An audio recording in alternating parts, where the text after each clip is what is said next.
O gösterdiğimiz patika yolu devam ettik ve sonunda bir plaja ulaştık. Plaja ulaştık. Evet, güzel bir plaj. Burada insanlar teknelerini park etmişler, partiliyorlar.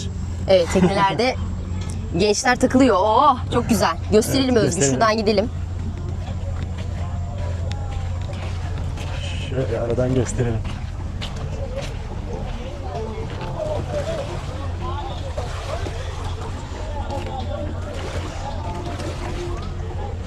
Ama tekneleri ne güzel sıralamışlar değil mi? Bir de jet skileri falan da var. Böyle fıldır fıldır geçiyorlar ya. Evet. Şu tarafa da gidelim. Evet, buradan devam edelim hayatım. Burada da Burası plaja sahil çıkacağız. artık. Ha, plaj.